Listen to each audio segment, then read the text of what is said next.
Oh, yeah. Oh, yeah. Little Bobby Darin, baby. Somewhere beyond the sea, somewhere waiting for Well, it's not summer wind, but I think it'll do.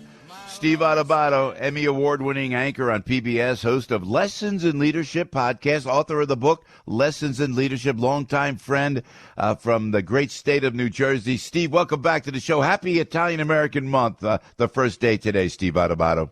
Happy Italian-American Month. It should go on for a year, my brother. How is my favorite morning radio talk show host and all-around a fabulous guy, Yankee fan? Yeah, it's a good time. Joe, I know we'll talk about the governor's race, and that'll get boring then.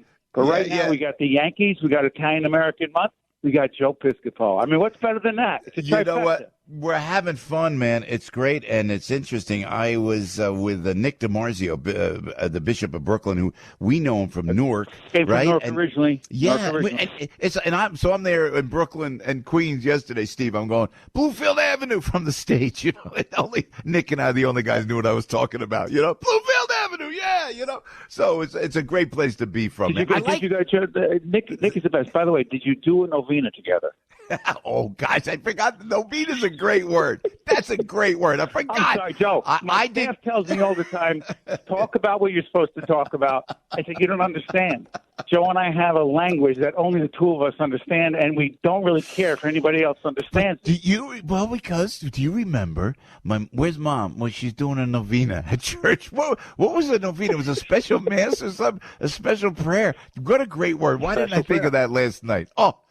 You know what I went after the mass, Joe? What's that? The Belmont Tavern to go see Frankie Flagg. Okay, I'm sorry, Joe. That's it. I'm done. We're being serious now. No more inside stuff. But it's a great history. People listen, and so many people now, Steve, people listen all around the country. God bless them. People listen all around the world because, you know, with the streaming thing these kids do nowadays, Steve, you know, you get it. Yes. So now when we talk about it, and I always talk about it on the road, we're from outside of Newark, New Jersey. People don't understand that. And on Italian American Month, before we get to the issues of the day, Mr. Adubato, it's like, and how your family got to Newark. Your dad and mom stayed in Newark, man. They built up Newark. They helped the community in Newark. And that's what I love. And you still stay in the county. You know, I went out to the boondocks, man. You still stayed in Essex County because you like to pay the highest possible taxes you possibly could pay. It's in Essex County. Joe, listen, yeah. Who else would move from Newark to Montclair to pay higher property taxes? And our son is at Seton Hall Prep. Yes, we do have a daughter in the public schools, one. But I'm just telling you, it's an honor to pay the highest property taxes in the nation. People don't appreciate. Everybody's moving to Florida one more day than half a number of days in the year. Bring it on. No, I want to suffer. I want to suffer and pay high property taxes. Oh man! Hey, so listen. So we were talking about it, and Al and I were talking about it about the debate. My man Al. With Phil Murphy and Jack Ciattarelli, and Steve, we're dying to hear your take on it because no matter what side you're on, and Phil Murphy really a decent guy, and we like him as a person. Absolutely. But we looked at it, and everybody was talking about it last night. How well Jack Ciattarelli did, how well he really did at that debate, and give us your overview of that, if you would, Steve. First of all, it would have been more interesting if Piscopo were on the stage somehow, just doing something. Let me stop kissing your butt right now. All right, you ready? Jack Ciattarelli, you and I have known him a long time. I like Jack. He's a really solid guy. Yeah. I've always seen him as a moderate, reasonable Republican, articulate, sharp. He looked great on camera, blah, blah, blah, blah, blah. Jack's got a problem. What's that? Jack's got a problem. First problem is that there are way more Democrats in New Jersey than most other states. It's a very blue state. Only very moderate Republicans, somewhat progressive, get elected.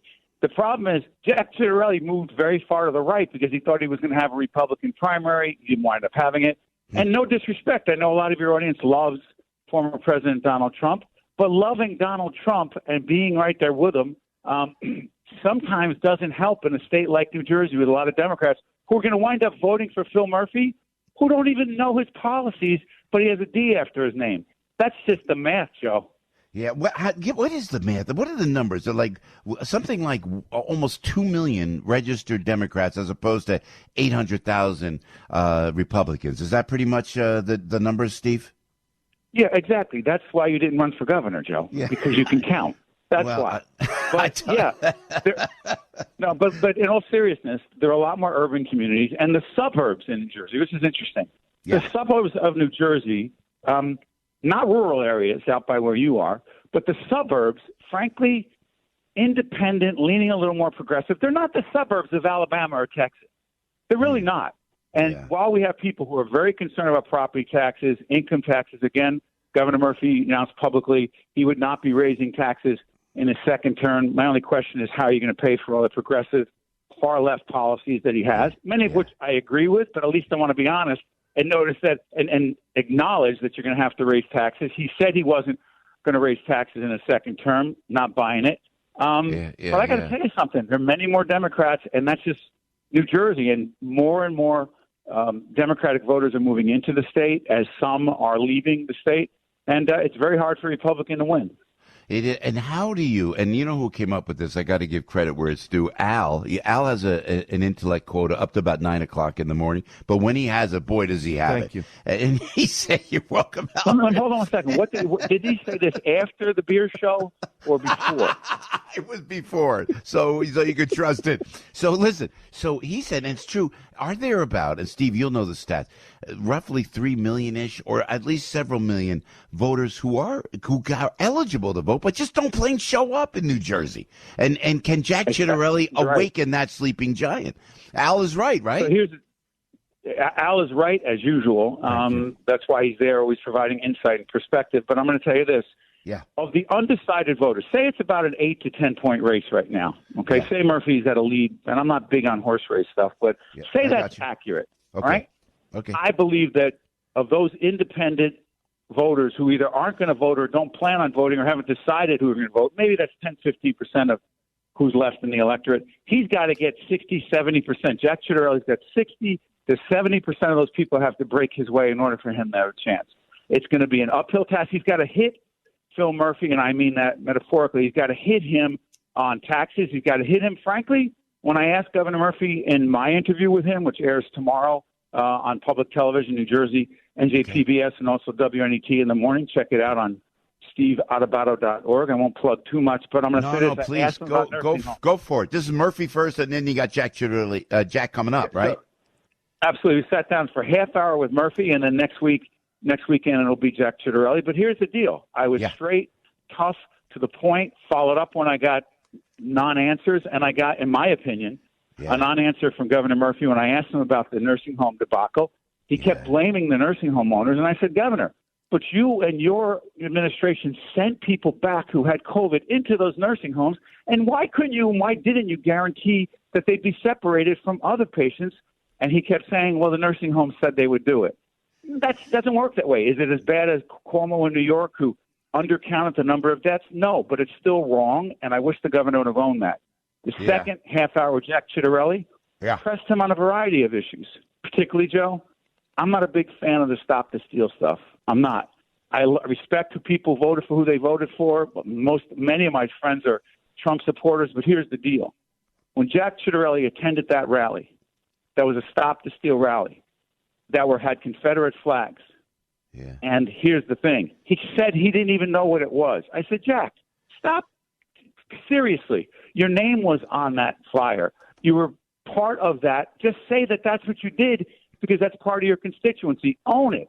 Don't act like you didn't understand what it was. I pressed them hard. People will decide for themselves whether they got straight answers or not. Tomorrow on PBS in New Jersey and in New York on WNET. And next weekend, Jack Ciattarelli. Tomorrow, the governor. Next weekend, Ciattarelli.